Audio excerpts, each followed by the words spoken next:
안녕하세요. 세레나입니다. 자, 이번 시간부터는 HR 매니지먼트에 대해서 배울 거예요. Human Resource Management. 사람에 대한 건데요.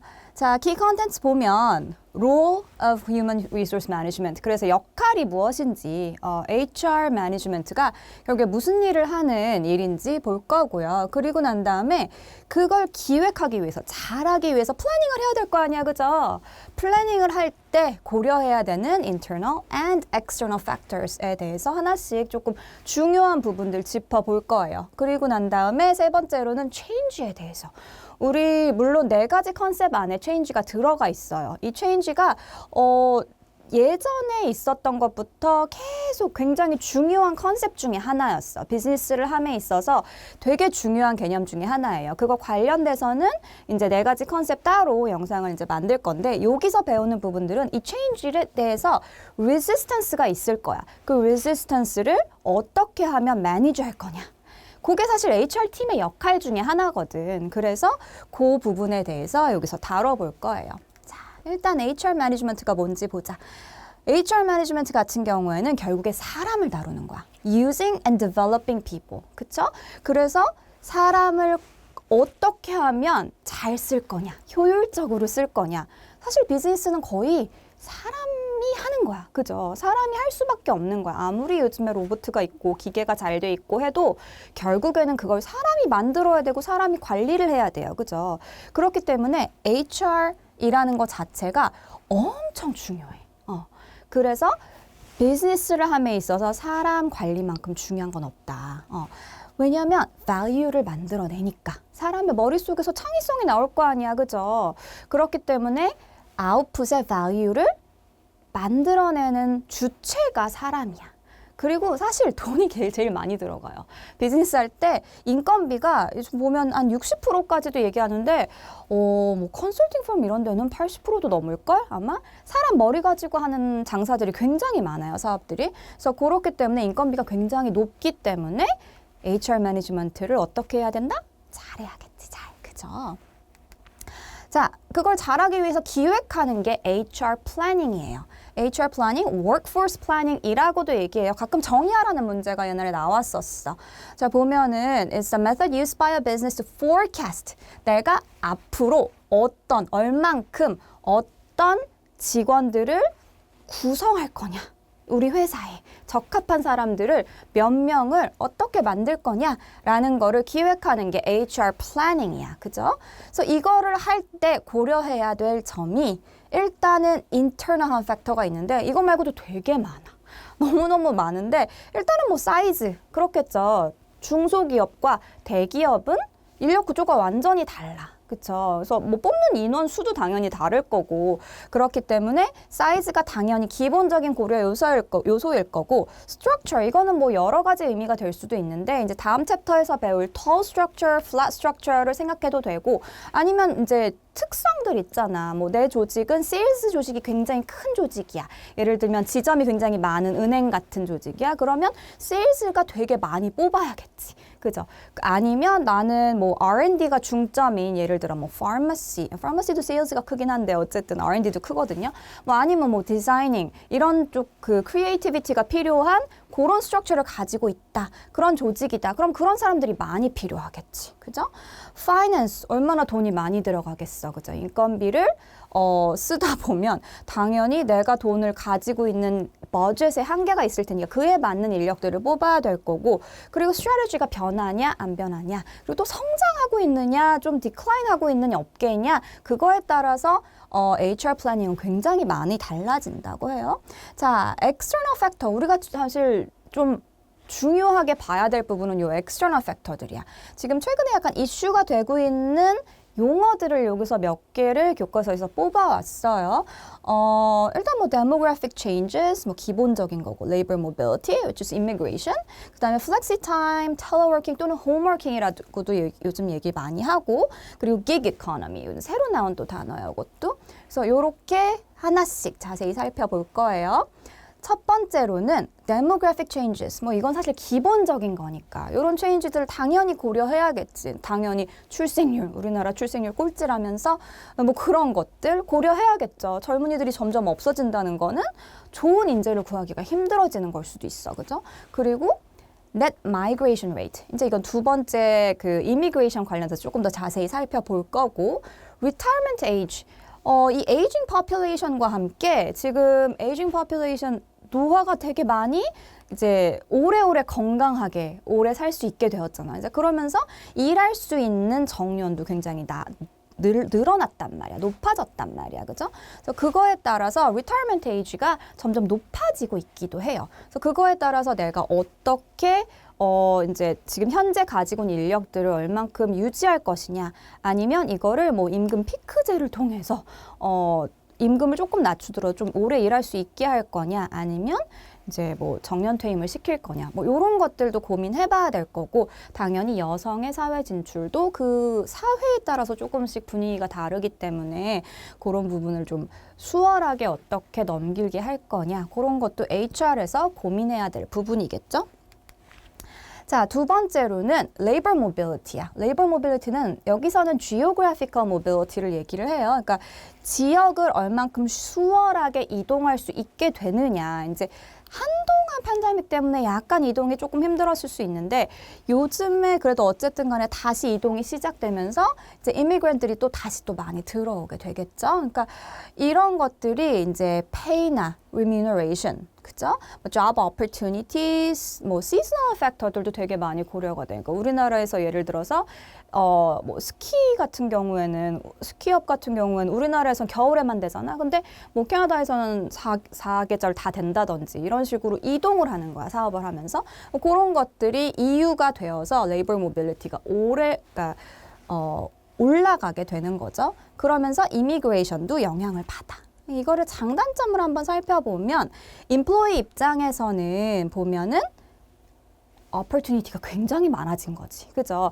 우리나라에서만 일하지 않아도 돼요. 다른 나라에서 충분히 일할 가능성이 굉장히 높아진 거고, 그리고 또 하나는 내가 배울 수 있는 것들도 굉장히 많아지는 거야. 그쵸? 그래서 내가 새로운 나라에 가면 새로운 경험을 할 수 있고 새로운 스킬을 또 배울 수도 있는 거야. 그러니까 물론 그러니까 뭐 선진국으로 가면 더 그렇기도 하겠지만, 또 약간 스페시피컬리 어떤 나라에서는 뭐가 유명하고 이런 것들이 있잖아요. 예를 들어 북유럽 쪽에 뭐 디자인을 배우러 간다든지 이런 식으로 좀 다른 경험을 위해서 가는 경우도 굉장히 많아요. 그러니까 요즘은 사실 너무 흔해서 사실 뭐 이렇게 굳이 꼽기도 되게 애매한 부분인데, 제가 한 MBA 졸업하고 난 다음에 우리나라로 들어온 애들이 또 되게 많았어. 뭐 미국 애들도 들어오고, 이제 삼성 같은 데 취직을 하는 거지. 그리고 또 저기 프랑스 애들도 들어와가지고, 왜냐하면 그 유럽에는 사실 job opportunity가 그렇게 많지 않대요. 그래가지고 우리나라로 들어가고 취직하고 뭐 이런 경우 되게 많았어. 우리나라도 이제 잘 살게 되고 있다라는 얘기겠죠. 어쨌든 그리고 난 다음에 이제 단점을 보면, 반대로 우리나라에 내가 지금 일하고 있어, 회사에. 그러다 보면 컴피티션이 더 세지는 거야. 그런 해외에서 온 사람들이 해외에서 갖고 있는 뭔가 다른 사고방식으로 인해 크리에이티비티가 더 높을 수도 있고, 아니면 웨이지가 낮을 수도 있어. 그들이 바라는 임금이 더 낮을 수도 있단 말이야. 그러면 내가 불리해지겠죠, 경쟁에 있어서. 그죠? 그래서 그런 부분들이 좀 단점일 수 있다. 자, 비즈니스 입장에서는 어떻냐면 초이스가 늘어나. 그죠? 다양한 나라에서 내가 뽑아올 수 있는 그런 가능성들이 많이 생길 거고, 그리고 서플라이가 늘어나기 때문에 마찬가지로 레이버 코스트를 좀 낮출 수 있는 가능성들이 생길 거고, 그죠? 근데 이제 아무래도 리미테이션은 있겠지. 다른 나라 사람들을 하려다 보면 cultural difference가 어느 정도 방해가 될 수는 있을 것 같아. 그러니까 A를 얘기하면 A를 알아들어야 되는데 그게 아니고 B라고 알아들으면서 오해의 소지들도 많을 거고, 또 그리고 한국말을 못하다 보면 이제 한국말만 가능한 뭐 임원들, 나이 드신 분들이나 뭐 아니면 우리나라 이제 다른 사수나 부사수들이 이해를 제대로 못했을 때 생기는 오해의 여지들이 굉장히 많을 것 같아요. 그러니까 그런 부분도 지원이 좀 필요할 거고, 사실 생활 지원도 되게 많이 필요할 거야. 그러니까 월급뿐만이 아니고, 예를 들면 좋은 인재를 모셔오려면 사실 뭐 집이라든지 뭐 생활비라든지 뭐 이런 부분이 좀 지원이 돼야 될 수도 있어. 그죠? 그리고 이제 레이버 턴오버가 올라갈 수밖에 없다라고 얘기했는데 레이버 턴오버는 사실은 이 용어 자체는 희한하게 HR 파트야. 하지만 일반적으로 상식적으로 많이 쓰이는 용어니까 SL들도 알아둬야 되는데 사람이 얼마나 나가느냐라는 거예요. 1년에 사람이 몇 프로가 나가느냐가 레이버 턴오버 레이시라고 얘기해요. 여기서 얘기할 건 아니지만 어쨌든 일반적으로 이렇게 많이 나오기 때문에 잠깐 알아두고 넘어가야 될 것 같아요. 그래서 레이버 턴오버는 그러니까 나가는 비율. 내가 어퍼튜니티가 많아지잖아. 그죠? 잡 어퍼튜니티가 많아지기 때문에 해외로 나가든 아니면 그 임금이 적은 사람들이 들어와서 자리를 뺐든 어쨌든 턴오버가 많아지는 거야. 그죠? 그래서 그런 것들이 비즈니스 입장에서는 조금 단점일 수 있다라는 부분 알고 넘어가면 될 것 같고요. 자, flexi time. 이것도 용어야. 그죠? 용어. 이 용어도 정의가 가끔 나오는데 이 flexi time은 내가 시작하는 출근하는 시간과 끝내는 시간, 퇴근하는 시간을 딱 내 마음대로 약간 어느 정도는 정해놓고 이제 출퇴근을 하는 거예요. 그래서 근데 사실 9시간을 일하려면 내가 막 새벽 몇 시에 일어나가지고 4시부터 뭐 이렇게 할 수는 없잖아. 그치? 거의 대부분 한 8시부터 시작해서 아니면 또는 10시부터 시작해서 7시까지 일한다든지 요런 식으로 조금씩 이제 차이를 두면서 일하는 게 플렉시 타임인데 요즘 되게 많이 하고 있죠. IT 기업이라든지 삼성도 하고 있는 걸로 알고 있는데 그런 데들이 이제 코어 피리드를 같이 갖고 있어. 콜 피리드는 예를 들어 10시부터 11시까지는 반드시 회사에 있어라.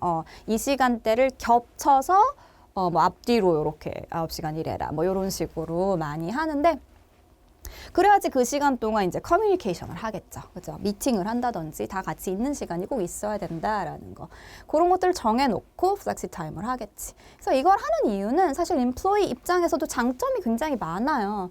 생각해봐도 내가 예를 들어서 애를 키워 그럼 애기를 데려다 놓고 그리고 난데 출근할 수 있는 거고 아니면 나는 완전 아침형 인간이야. 난 아침에 일이 훨씬 더 잘 돼? 그럼 아침 일찍 와가지고 7시 와서 일하다가 오후 되면 이제 퇴근해도 되는 거지. 그래서 그런 식으로 work and life balance가 굉장히 잘 맞을 수도 있을 거고 사실 이것도 되게 큰 부분인 것 같아. 픽 타임에 트래블 할 필요가 없다는 거. 교통체증이 우리나라는 물론 하루 언제 가도 막히는 데들도 굉장히 많기는 한데 그래도 약간 완전 피크 타임에 트래블 안 할 수 있다라는 것도 굉장히 큰 장점일 수 있다.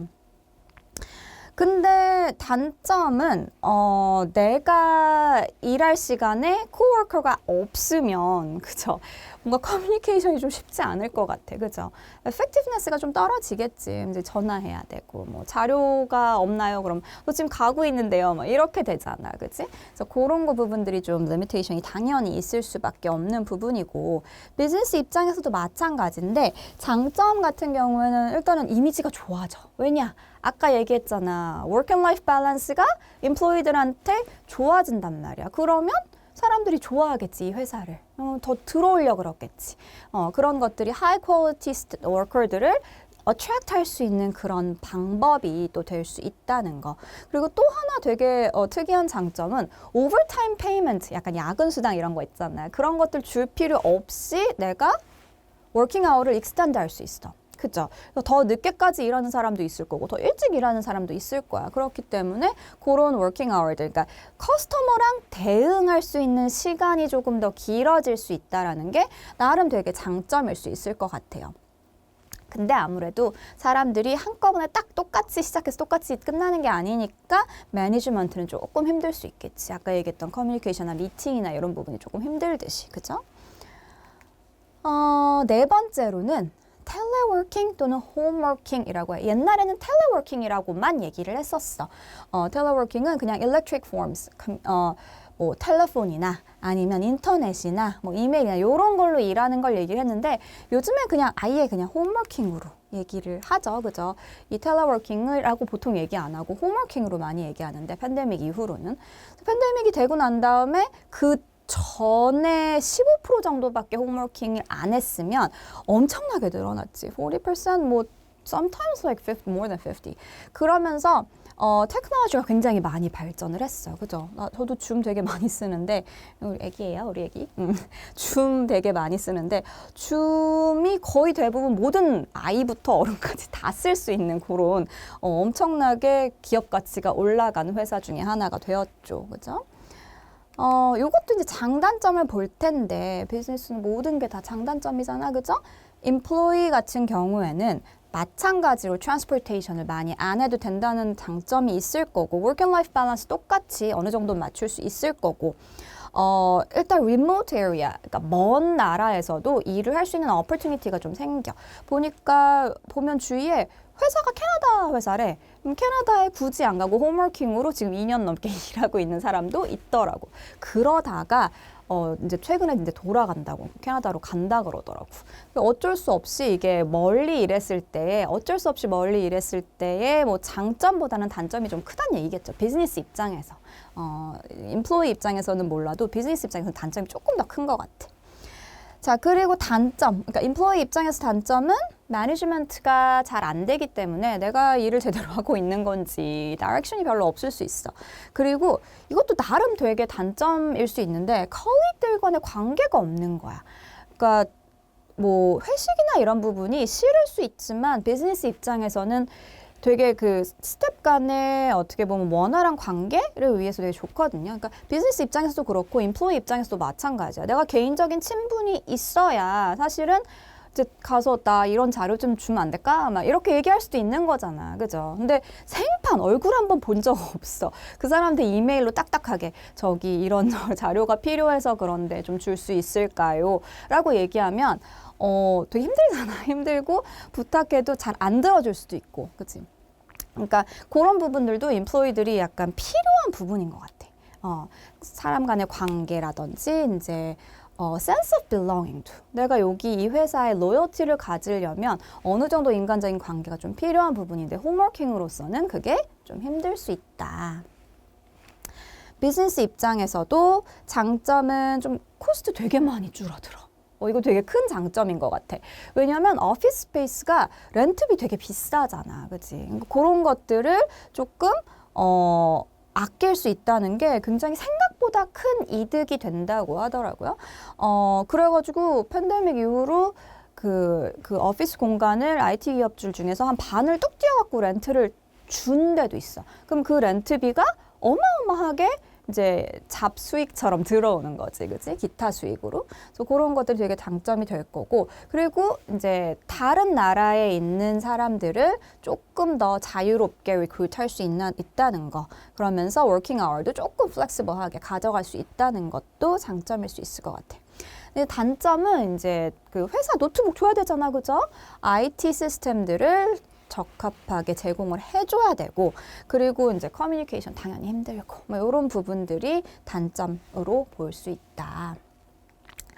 자, 5번째 기ግ 이코노미. 이것도 이제 최근에 좀 많이 부상되는 개념 중에 하나인데, 기ግ 이코노미 딱 요거 생각하면 돼. 그 배달하시는 분들이 거의 대부분 gig worker들이라고 얘기를 하거든요. 그러니까 그 회사에 소속돼 있어서 그 회사한테 얼마를 내가 뭐 배달을 하든지 간에 고정급을 받고서 일하는 정직원이 아니고, 얘네들 같은 경우에는 그냥 인디펜던트 워커들인 거야. 계약을 통해서 그때그때 내가 건 바이 건으로 배달을 해주고 거기서 몇 프로 뭐 이렇게 가져가는 구조란 말이야. 그러니까 그렇게 했을 때 gig worker라고 얘기를 하고, 그 전체적인 이코노미를 gig economy라고 얘기를 한다. 그래서 이 worker들이 short term으로 flexible한 temporary한 컨트랙트로 일을 하고 있다. 또 이제 프리랜서고 인디펜던트 컨트랙터라는 거, 그런 특성을 가지고 있고, 또 마지막으로 온라인 플랫폼을 베이스로 그거를 활용해서 자기들이 이제 그 안에서 주문을 받아가지고 이동을 하는 그런 요 본사겠지, 온라인 플랫폼 자체가. 그래서 얘네들이 돈을 주고 gig worker들을 사용을 하는 활용을 하는 그런 구조일 거예요. 자, 이거의 장점은 어쨌든 간에 flexibility야. flexibility. worker 입장에서도 비즈니스 입장에서도 내가 필요할 때 일을 하고, 필요할 때 조금 더 수주를 주고, 필요하지 않을 때는 안 쓸 수 있는 거야. 필요하지 않을 때는 내가 워커 입장에서도 일하기 싫을 때 일 안 할 수 있는 자유가 있는 거야. 그러니까 플렉시빌리티가 좀 굉장히 많다라는 것과 코스트가 굉장히 낮을 수밖에 없다는 거. 왜냐? 정직원이 아니니까 정직원에 필요한 여러 가지 그런 뭐 4대 보험료라든지 뭔가 뭐 점심값이라든지 뭐 이런 것들이 기본적으로 필요 없잖아. 그치? 그런 것들이 굉장히 장점일 수 있다. 근데 이제 단점은 gig worker들한테 조금 더 단점인 것 같아. 기업 입장에서는 좀 되게 좋은 것 같고, 이제 job security가 없잖아. 그죠? 그러니까 gig worker 같은 경우에는 job security 정직원이 아니니까 언제든지 일이 없으면 굶어야 돼. 그러니까 그런 부분들이 되게 불안정한 부분들이고 fringe benefit 또한 누릴 수 있는 게 없다. 왜냐하면 그냥 완전히 독립 컨트랙트니까. 그죠?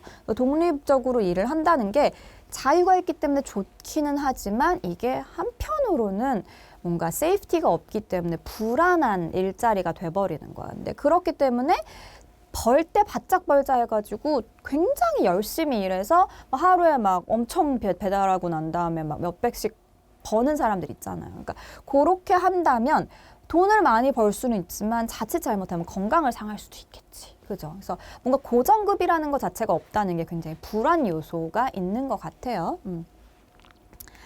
자, 이제 resistance change를 봅시다. change management가 앞에서도 얘기했듯이 HR에서 하는 역할이야. change라는 거는 사실 비즈니스에서 inevitable한 부분이다 라고 항상 얘기를 해요. 모든 건 다 변한다는 게 비즈니스에서 거의 뭐 유일한 정의랄까 진실이랄까 라고 생각하면 될 것 같아요. 체인지 매니지먼트는 그래서 어떻게 하는 거냐면 어떤 요소가 있을 때 internal 팩터가 됐던 external 팩터가 됐던 나한테 충격을 주는 거야. 그러면서 지금 현재의 내 상태가 불만족스러워지는 거지. 그 불만족스러워진 상태를 변경해서 change해서 내가 만족할 수 있는 상태로 만들고자 하는 거. 그래서 그거에 대한 반발 또한 당연히 자연스러운 거예요. 반발을 매니지하는 거. 그게 체인지 매니지먼트예요. 그래서 반발이 어떤 이유 때문에 생기는지를 일단 이렇게 리스트업을 했는데 여러 가지 이유 때문에 약간 본능적으로 변화에 대한 반발들이 좀 생기는 것 같아요. 보면 일단은 self-interest. 내가 나의 이득에 반대되는 변화들이 있는 거야. 뭐 예를 들면 지금 우리 회사가 상황이 어려우니까 임금 동결하겠습니다. 뭐 이런 것들 있잖아. 그것도 변화야. 아니면 임금을 뭐 깎겠다. 뭐 말도 안 되지만 어쨌든 그럴 수 있어. 보너스를 안 주겠다. 그럼 그런 것들이 나한테는 당연히 financially 불이익을 주는 거잖아. 그렇기 때문에 싫은 거야. 그럼 어떻게 해서 노조들이 막 이제 열심히 일을 해야지. 그치? 그래서 그런 self-interest 때문일 수도 있고 그리고 기본적으로 fear and discomfort가 있어. 본능적으로 변화가 싫은 거야. 나는 이게 모르니까 이런 부분은 안 하는 게 좋지 않을까라고 반대를 하는 경우들이 있고 misinformation도 있어.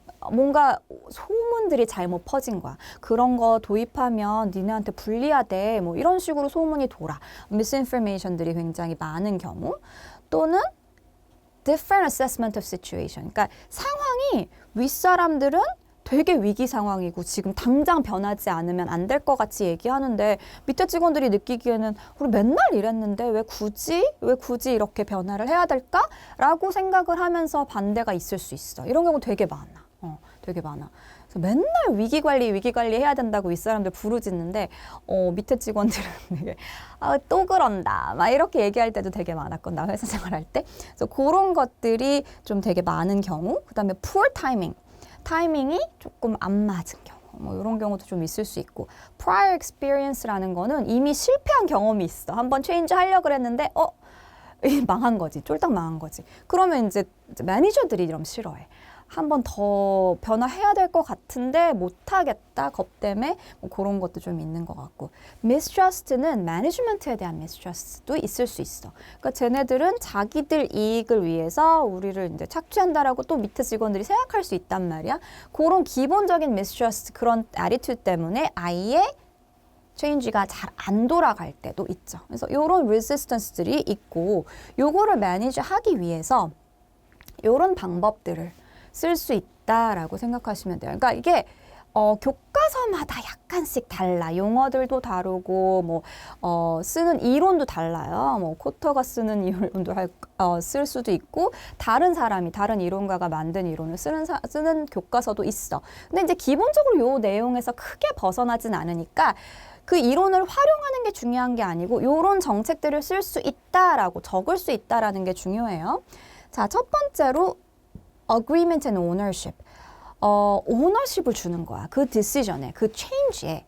내가 이 변화를 이끌려가는 게 아니라 내가 주도해서 간다라고 생각을 하면 아무래도 그거에 대한 반발심이 좀 줄어들 거 아니에요. 내가 내 의견을 충분히 반영시킬 수 있는 기회를 제공을 하는 거야. 그래서 그러니까 직원들한테 이런 디시전 메이킹 회의 같은 거를 해가지고 매니지먼트랑 직원들이랑 같이 직원 대표랑 같이 회의를 통해서 의견도 듣고 이런 변화의 필요성도 이제 설득을 하고 같이 얘기를 하면서 그런 약간 오너십을 가질 수 있는 기회를 제공을 하는 거예요. 그러다 보면 어떤 일이 생기느냐? 내가 어쨌든 have a say, 그치? 내가 말을 할 수 있는 기회가 또 생길 거고, 그리고 내가 뭔가 그 필요성에 대한 걸 이해를 했잖아. 그러면서 내가 충분히 주도하고 있다라는 기분을 느끼면서 조금 더 반발이 줄어들 수 있어요. 충분히 내 의견이 반영이 된다라고 생각을 하면, 그치? 하지만 이제 이 workforce suggestion이라는 게 물론 valuable opinion이 많겠지. 하지만 할 수 없는, 현실적으로 할 수 없는 의견들도 있을 수 있어. 그래서 그런 부분이 조금 힘들 수 있을 거고 오래 걸린다는 것도 굉장히 단점일 것 같아. 이게 계속 이제 그냥 반대를 위한 반대를 한다든지 그러면 회의가 잘 진행이 안 되겠지. 변화 자체가. 그래서 이렇게 하는 게 장단점이 좀 있는 것 같아. 두 번째로는 planning and timing. 일단 타이밍을 주는 거야. 며칠까지는 1단계 변화를 할 거고 2차 변화는 언제까지 할 거고 이런 식으로 최종적으로는 내년까지 반영이 될 겁니다. 이런 식으로 타이밍이랑 플래닝을 딱딱 짜서 발표를 하는 거야. 그러면 이제 인플로이들이 이제 스며든다랄까? 그 체인지 자체에 라디컬하게 확 변하는 게 아니고 1차적으로 요게 도입되고 2차적으로 요게 도입되고 또 3차가 마지막으로 아직 멀었네? 라고 생각하면서 조금씩 변화에 익숙해지면서 레지스턴스가 좀 줄 수 있는 거야. 그래서 이런 updated communication, 약간 regular update를 계속 해주면서 약간씩 radical하지 않게 implement 하는 거죠. 그래서 그런 것들이 나름 resistance를 줄이는데 굉장히 큰 도움이 될 거다. 근데 이게 계획을 너무 천천히 세우다 보면 자칫 잘못하면 industrial action, 그러니까 strike action 같은 거 있죠. 데모 같은 걸 미리 계획을 한다든지 극단적인 경우에는 그렇게 될 수도 있다는 거. 세 번째로는 이게 난 제일 중요한 것 같아. communicating changes. 이게 사실 제일 중요한 부분인 것 같아요. 그러니까 모든 것들은 커뮤니케이션이 제대로 안 됐을 때 문제가 좀 생기거든. 회사 생활 하다 보면. 그러니까 오해의 소지가 있으면 안 돼. 클리어하게 이 변화가 왜 필요한 그 배경 있잖아. 위기 상황에 대한 충분한 납득을 시킬 수 있게끔 내용을 전달을 하고 지금 현재 우리의 상태를 클리어하게 얘기를 해주고 그리고 우리가 변화를 하려면 어떤 노력이 필요하고 그 결과에 대한 거, 그 결과를 하지 않았을 때의 결과라든지 했을 때의 결과라든지 이런 부분들을 클리어하게 언더스탠딩을 시켜줬을 경우 인플로이들도 사실 이 회사에 내가 몸을 담고 있는 사람들이기 때문에 이 회사가 잘못되길 바라진 않을 거 아니에요. 그죠? 아무리 임금을 동결해야 된다라고 하더라도 정말 필요성이 느껴진다면 할 수도 있겠죠. 너무 이상적인가? 근데 어쨌든 간에 회사가 망하는 것보단 나을 거 아니야. 그래서 그런 부분들을 충분히 어느 정도 커뮤니케이션을 클리어하게 좀 해주면 트러스트를 만들면서 내가 체인지에 대한 걸 납득할 수 있는 그런 레지스턴스를 줄일 수 있는 가장 간편한 방법인 것 같아. 간단한 방법인 것 같아. 근데 이제 자칫 커뮤니케이션 잘못했을 경우는 이제 강요로 느껴질 수도 있을 거고 협박으로 느껴질 수도 있을 거고 그리고 너무 많은 인포메이션을 또 회사 입장에서 매니지먼트 입장에서 그냥 다 노출을 해버리면 부담스러울 수 있어요. 그러니까 그게 또 이제 다른 말이 나올 수도 있고 오해 소지가 또 있을 수도 있고 체인지가 더 힘들어질 수도 있다라는 것도 얘기를 해줄 수 있을 것 같아. 자, 여기까지 해서 보면 어떤 문제들이 주로 나왔냐면 이런 teleworking, 아까 앞에 나왔던 external factor들 있죠? 그 용어들에 대한 얘기들, 장단점 내가 얘기했던 거 나올 수 있을 거고요. 그리고 또 이제 change management. 이거 진짜 10점짜리 문제도 이렇게 나왔었어. change management를 어떤 식으로 할 수 있는지. 그중에서 이제 2개 정도? 뭐 많으면 3개 정도 골라가지고 pros and cons 다뤄보는, 디스커션 해보는 그런 문제도 나왔으니까 잘 참고 부탁드립니다. 자, 여기까지 하겠습니다. 감사합니다.